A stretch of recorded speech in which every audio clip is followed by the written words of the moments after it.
Hello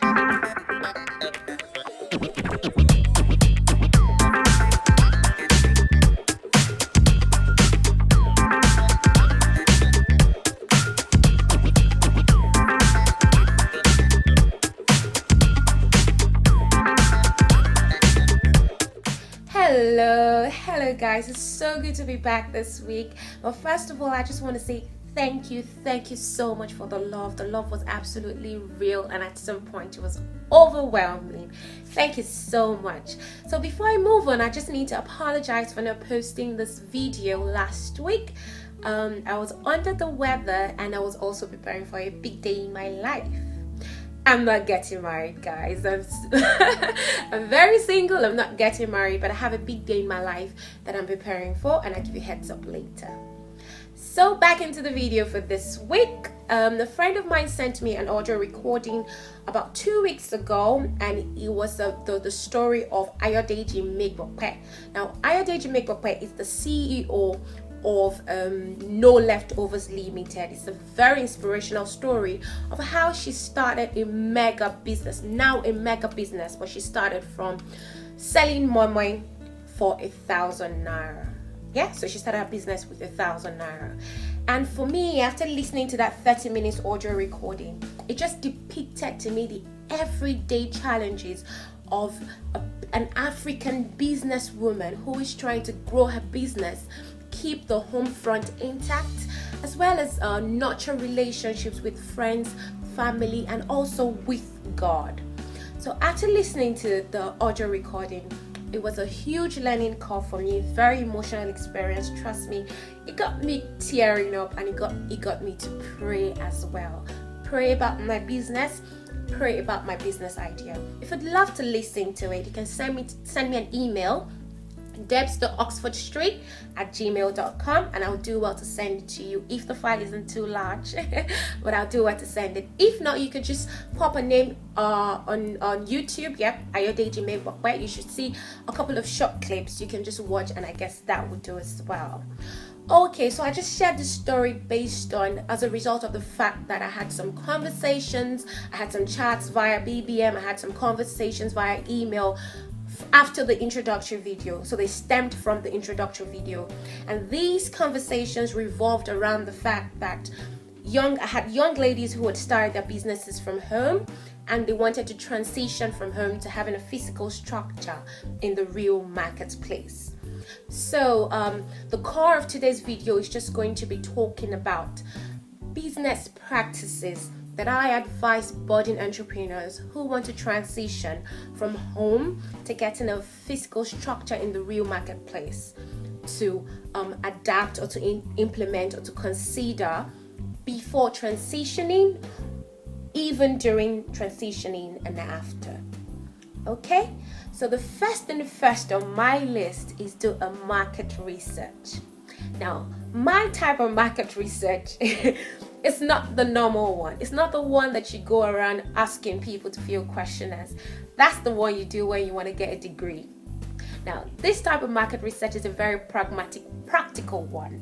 It's similar to the one Zappos did. Zappos is the world's largest online shoe store, with I think they now with an annual gross sales of about in excess of about $1 billion. Yes. When Zappos was about to start this business, he decided to carry out an experiment, and he walked into local stores and requested to take pictures of their inventory. And in exchange for these pictures, he said to them, I will post these pictures online, and if proposed customers decide to purchase these shoes, I'd come back to you and pay full price for the shoes.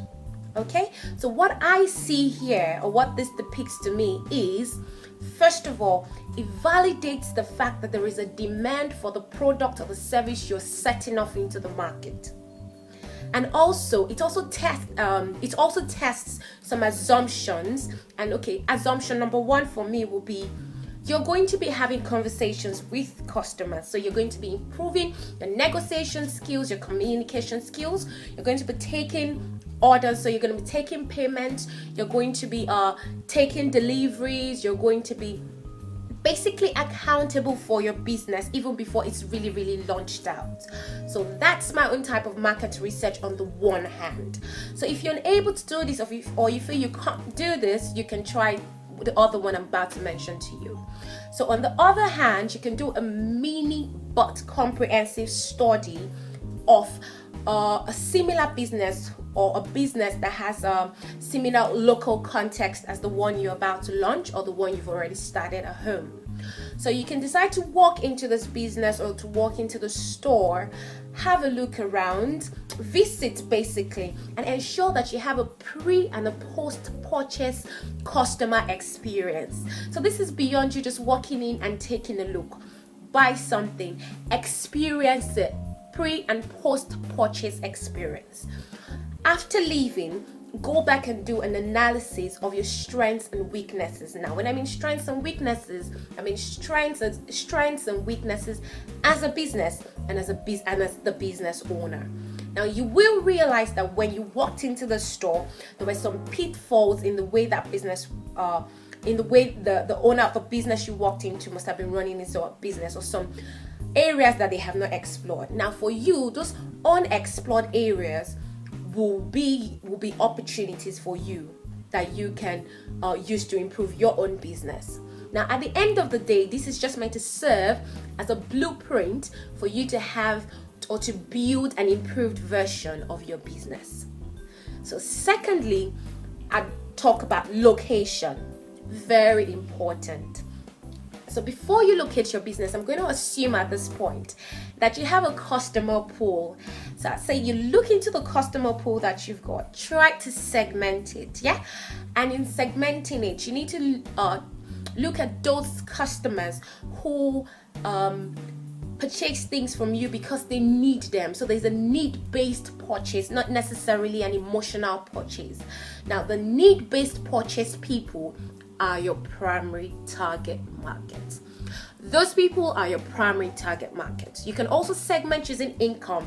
Now, this has nothing to do with whether they are rich or they are poor. Now, this is more of a function of the type of product or the service that you're setting off into the market. Now, if you're setting off a luxurious product, you want to be located, or you want to locate your business, or you don't want to locate your business in the rural area because that's not going to get you what you need.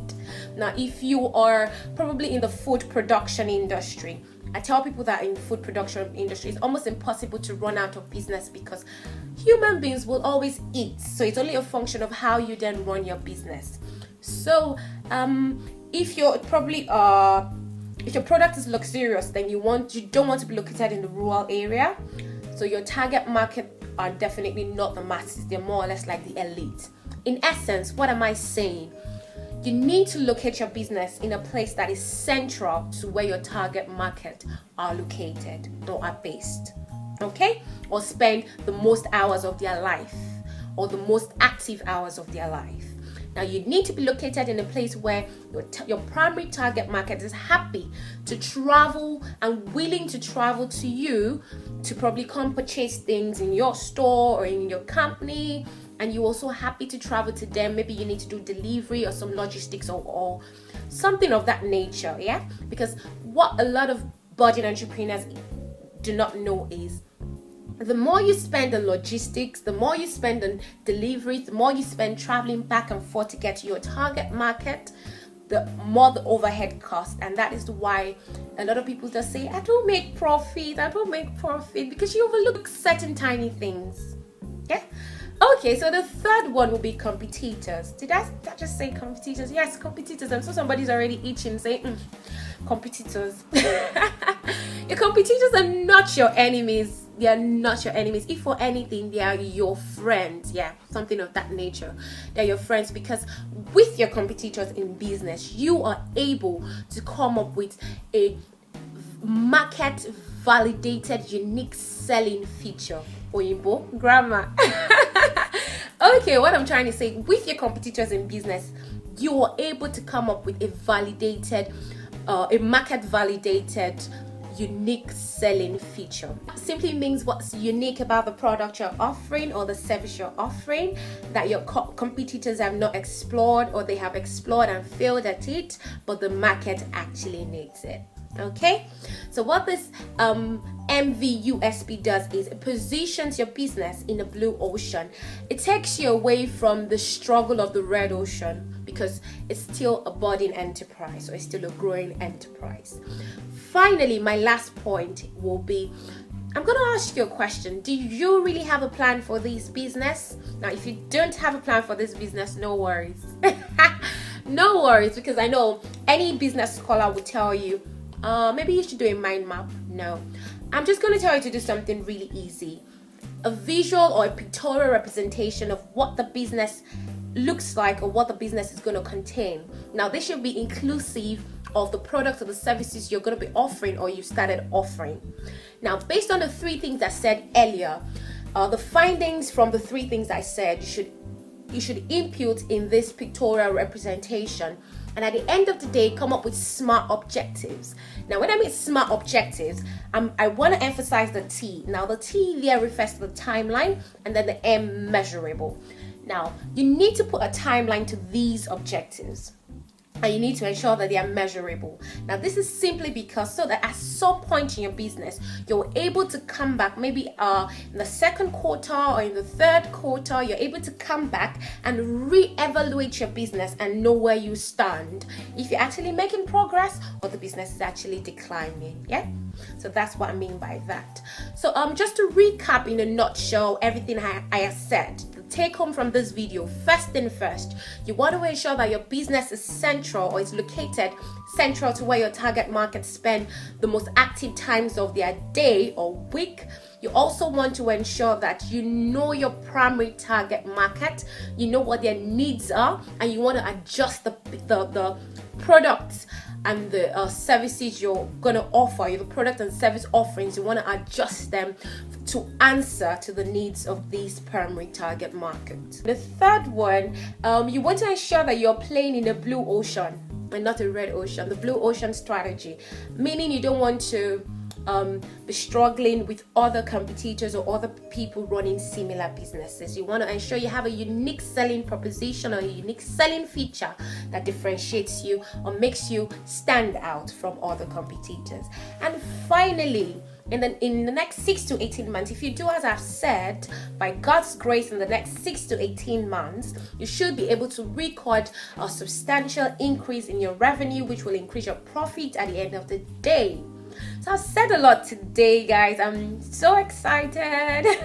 I hope you have learned as well, because that's what really matters. So do not hesitate to hit the subscribe button and follow me on Instagram, where you get to see the everyday life of a sweet budding entrepreneur like me, you know.